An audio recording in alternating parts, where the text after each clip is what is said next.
А теперь разрешите слово предоставить Федоринчик Артему Сергеевичу, который представляет Украину, кандидат филологических наук, индивидуальный предприниматель, это согласно заявке, да, редактор, преподаватель, переводчик. Доклад называется «Особенности преподавания миноритарных языков для взрослой аудитории» на примере чувашского и удмуртского языков. По всей видимости. Итак, Артем Сергеевич, вам слово. Видно, да? Да. Ага. Значит, поскольку времени очень много, я буду краток. Я решил рассказать не только о взрослой аудитории, о особенностях преподавания языков в целом. Вот, значит, несколько слов о себе. Сейчас я на фрилансе, вот, но, в принципе, работал в Чебоксарах в Институте образования, то есть в сфере образования опыт имею. Занимался разными языками, вот, как крупными, так и менее крупными. Ну, вот основной список здесь на экране. Конечно, это не означает, что на всех этих языках я свободно говорю. Скажем, когда жил в Грузии, то по-грузински говорил более-менее свободно, но сейчас уже лет 5 прошло. Поэтому в целом я помню, но вот прямо сейчас по-грузински, наверное, тяжеловато мне будет. Вот. Но в целом опыт работы с этими языками есть. Начнем с детских садов. Какая ситуация с преподаванием языков в детских садах? И самый интересный, с моей точки зрения, российский опыт – это опыт Северной Осетии. Вот здесь у нас на экранах Тамерлан Таймуразович Камболов, который очень сильно сейчас продвигает следующую систему. Значит, это полиязычное образование, но в данном случае двуязычное. В детских садах Северной Осетии один воспитатель говорит с детьми по-русски, другой по-осетински. И дети из русскоговорящих семей выучивают осетинский, соответственно, а дети из осетиноговорящих семей выучивают русский. И к моменту, когда нужно идти в школу, дети свободно владеют двумя языками. Дальше в школах обучение ведется на двух языках, то есть не изучение языка, а обучение, то есть как рабочий язык используются оба, часть предметов ведется на одном, часть на другом, и таким образом, в принципе, совершенно не возникает никаких проблем, дети, в общем-то, полностью двуязычные. Сейчас этим проектом охвачена не вся Республика Северная Осетия, но, скажем так, количество учебных учреждений, где эта система функционирует, постепенно расширяется. Очень интересный опыт. Но возникают, конечно, здесь некоторые вопросы. Вот, скажем, когда я работал в Чебоксарах, как раз воспитатели в чувашских детских садах, которые работали, очень жаловались, что они вынуждены многие мероприятия проводить по-русски, потому что по-русски сценарии праздников и так далее доступны в интернете, а по-чувашски их надо писать самому, что требует времени и так далее, и так далее. И вот одна из моих задач был поиск в интернете уже готовых сценариев. Ну, например, кто-то сделал и выложил на личном сайте. Соответственно, Институт образования собирал эти наработки, выкладывал у себя, и другие могли ими воспользоваться. То есть очень важно, чтобы была такая методическая база данных. Следующий этап – это школы. Вот в школах очень часто у нас изучение языка, значит, такое немножко формальное, да, то есть вот одеть национальные костюмы – это проще, вот, чем организовать эффективное изучение языка. И что здесь происходит? Ну, об этом говорили уже и вчера, и сегодня, о том, что очень часто вот этот грамматический метод, он в школах живет, и он ориентирован в первую очередь на чтение текстов. Эта традиция восходит к изучению латинского и древнегреческого языков, на которых не надо было говорить, на которых надо было читать уже готовые тексты. Конечно, коммуникативная методика, она ориентирована на другие вещи, но сейчас не во всех школах еще, скажем так, эта ситуация более-менее сбалансирована. Кроме того, есть проблема с количеством часов. Понятно, что 1, 2, 3 часа в неделю для изучения языка – это, в общем, мало. И если мы представим, что мы 1, 2, 3 часа в неделю будем изучать русский, то результаты, наверное, будут так себе.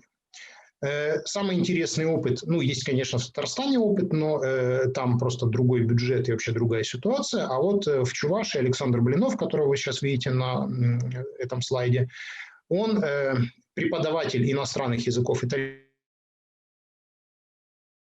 французского, и по модели европейских коммуникативных учебников он сделал вот такой учебник современного чувашского языка. В общем, красивый учебник, такой картинки, значит, они сами, у них есть художник, они сами рисовали. Значит, там есть для 1, 2, 3 класса, по-моему, они сейчас делают 4. И важно, что вот эта методика, она подразумевает работу на языке. Вот прямо вот он приходит в класс и на чувашском языке начинает работать с детьми, начиная с простых предложений и так далее, и так далее. Это сложно, потому что городские дети часто русскоговорящие, но, в общем, определенные успехи у них есть. С другой стороны, вот Андрей Александрович Кибрик, который директор Института языкознания, говорит, что сложно. Да? Вот если в детском саду не было языка, не было среды, то потом в школе уже сложно, потому что дети привыкают к тому, что вот они все выражают по-русски, а на чувашском языке или на бурятском, да, им, конечно, уже сложнее. То есть это вот надо нагонять, и это требует очень больших усилий от учителя, да, чтобы прям использовать язык как рабочий инструмент. Кроме того, есть проблема, которую внес в нашу жизнь ЕГЭ. То есть ЕГЭ по-русскому сдается обязательно, ЕГЭ по иностранному языку можно выбрать, а уровень владения бурятским языком, ну, в частности, бурятским, вообще ни на что не влияет. Соответственно, часто это факультатив, в общем, ставится последними уроками. Никто не хочет инвестировать, скажем так, в развитие методик учебных пособий. То есть запрос на самом деле не очень высокий, и эта проблема тоже существует. Ну и, собственно, взрослые, с которыми обычно работаю я, значит, там есть своя специфика. Конечно, у взрослых, наверное, самая большая проблема – это постановка правильного произношения, потому что все-таки от акцента избавиться в взрослом возрасте сложно. Но у взрослых есть большое преимущество перед детьми, с ними можно работать аналитически. Да? То есть все-таки вот как раз те таблицы, которые мы видели, какие-то вот понятия, уже все-таки у взрослого вот этот аналитический аппарат сформирован. Зачем вообще человеку во взрослом возрасте может понадобиться, в частности, бурятский? Ну, здесь есть несколько причин. Человек может просто жить в Бурятии, поэтому как бы сталкиваться с языком. Например, если человек работает тамадой или музыкантом, да, скажем, в музыкальной группе, исполняет песни на бурятском языке, хочется понимать. Это может быть язык родни или язык родни супруга. Это может быть вот то, что называется зов корней, да, или и есть такая категория людей, которые извне, иностранцы или, скажем, из других регионов, но по каким-то причинам интересуются. Такие люди тоже есть, и часто даже у них успехи бывают больше. Вот я здесь на этой картинке веду курсы чувашского языка в Национальной библиотеке. Мы встречались раз в неделю, и, конечно, встречаясь раз в неделю, тяжело продвигаться быстро, но в целом определенные успехи были. Самая главная проблема – то, что у взрослых часто много других дел, да, работа, семья и так далее. И поэтому иногда они пропускают занятия, и в этом смысле, конечно, бывает сложно эффективно организовать организационный процесс. Даже самая лучшая методика бессильна, если человек не может выделять время. Значит, мы подумали, что если есть проблема такая с курсами, то можно сделать по-другому. И вот есть лагерь удмуртского и чувашского языков. Я, конечно, очень был бы рад, если бы у бурятского языка появилась такая вот инициатива. Значит, мы на неделю выезжаем куда-то за город, там речка, природа, лес и так далее. Но, помимо всего прочего, мы учим язык. И действительно, в течение недели мы успевали разобрать достаточно много, то есть там интенсивные занятия. Естественно, мы не только учим язык, там еще у нас разные мероприятия, мастер-классы, там вышивка, танцы, приезжают интересные люди, в общем, семинары, но все-таки мы учим язык, и за неделю, в принципе, достаточно значительно мы успевали продвинуться. Мы не можем выучить язык за неделю, но мы можем заложить основу, чтобы человек дальше мог продолжить обучение самостоятельно. Есть еще вот онлайн-обучение, это как раз Ольга Урасинова, которая придумала курс «Удмуртский язык на карантине», но с онлайн-обучением тоже есть проблемы, потому что та же самая проблема с посещаемостью, плюс учитель, ну, он, может, и видит учеников, да, но все-таки вот это дистантное обучение, оно накладывает свои бывают технические проблемы, не всегда видно, как артикулируются звуки, в общем, есть определенная сложность. Самая главная идея, которую я подвожу, это то, что, в принципе, учебный курс, просто сделать учебный курс и назвать его учебным курсом, это легко, да, но сложно его сделать, проработать, да, так, чтобы он действительно был последовательным и понятным. Вот здесь учебное пособие, у нас 21 страница, вот я обвел красным кружочком, и видно, что уже на 21 странице у нас идут тексты. может показаться, что они несложные, но с точки зрения грамматики здесь много всего. Да? Здесь неопределенные местоимения, здесь повелительное наклонение, вопросительное, много частиц. И, в общем говоря, это не самоучитель. Здесь надо садить рядом носителя, причем не просто компетентного носителя, и по такому пособию заниматься, в общем, тяжеловато. Кроме того, есть видеоуроки, вот в частности татарского языка, по которым я занимался. И здесь проблема в том, что отдельные слова, фразы даются, а вот такого системного, в общем, подачи материала, которая вот пошагово позволяла бы входить в язык, с этим часто бывают проблемы. В общем, на чем, с моей точки зрения, должен базироваться хороший такой вот проработанный курс учебный? Дело в том, что в языках мира, в принципе, есть очень много такого универсального, закономерного, которое, так как я занимался разными языками, я имел возможность наблюдать вот, все это в разных языках, достаточно часто повторяется. Ну, здесь я не буду, конечно, подробно уходить в грамматику, но вот смысл в том, что вот у нас и временные показатели часто образованы от пространственных, и видовые показатели. В общем, много разных явлений, которые действительно очень часто в языках мира мы видим, что схожим образом функционируют. Скажем, союз «или» часто восходит к средствам выражения уверенности. Вот частица «ли», которая в русском языке вопросительная, она как раз тоже с этим связана. Ну и так далее. Здесь очень много всего может быть, но кратко я общую идею обозначил. И важно, что, конечно, нужно очень много читать, разбираться. Вот эту картинку я очень люблю. Значит, это пятитомник под названием «Взаимные конструкции». То есть конструкции, которые по-русски либо друг друга, мы видим друг друга, либо мы видимся, то есть показатели «ся». И, в общем, только по вот этому отдельному частному виду конструкции вот существует пятитомник. И сколько всего надо читать, чтобы охватить спектр того, что есть в языках мира, это, конечно, очень серьезная задача. Ну, вот последние, наверное, лет 7 я... Ну и чем хотел бы закончить, что вот, конечно, так как конференция проходит в Улан-Удэ, да, то я вот постарался больше сделать акцент на бурятский. И мне бы хотелось очень, чтобы были эффективные курсы бурятского языка. И, в принципе, мне самому было бы интересно, может быть, как-то помочь в этом, да, потому что, вот, к сожалению, еще ни одного монгольского языка в моем репертуаре нет, а было бы интересно, ну, наверное, с монгольским тривиально, а вот с калмыцким или с бурятским я бы с удовольствием поработал. Вот, и, может, тоже оказался бы чем-то полезным.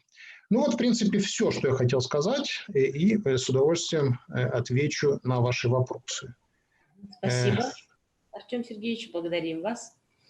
Итак, дорогие коллеги, уважаемые коллеги, ваши вопросы Артему Сергеевичу. Артем Сергеевич, вот похвально, конечно, что вы так много языков знаете, ага. И вот хотела бы узнать, в чем ваша мотивация вот изучения вот этих разных языков? Извините, пожалуйста, вопрос задает кто у нас? Дугарма Цыреновна, автор книги «Бурятский язык в картинках для малышей». Ну, это вопрос немножко такой философский, да, то есть, ну, самый простой ответ – это мне это нравится, то есть мне нравится изучать языки. Понятно, ну, все равно, ну, вот это понятно, но все равно же должна быть какая-то мотивация, вот что вас мотивирует, потому что это же очень много работы, усилий надо, чтобы изучать. Вот вы, например, да, как изучали чувашский язык, если вы не носитель, да, или носителем являетесь? Ну, смотрите, меня пригласил Институт образования в Чебоксарах на работу. И, конечно, так как я жил в Чувашии, то я, в общем, сидел в кабинете, в котором говорили по-чувашски. И, конечно, я хотел быть полноценным участником коммуникации, то есть я, в общем, изучал и постепенно более-менее вышел на разговорный уровень. В Ижевске я был на стажировке, потому что собирал материал для кандидатской диссертации, и там, соответственно, занимался удмуртским. Когда я жил в Грузии, то как-то странно жить в Грузии и не знать грузинский. То есть, ну, если угодно, я просто, может быть, тогда отвечу так, что я люблю путешествовать, и бывая в разных регионах, соответственно, мне кажется, что знать вот язык региона, это расширяет дополнительно возможности коммуникации и познания того, чем интересен регион. Вот, поэтому, мне кажется, это вот в моем случае это важно. Спасибо, Артем Сергеевич, да, действительно, конечно, и за вопрос спасибо, и за ответ. И вообще мне хочется от тебя лично пожелать вам удачи и успехов Если вы задумывали курс бурятского языка, мы видели, что на слайдах у вас действительно очень много бурятоязычного контента, вот прямо падежи и так далее, и фотографии.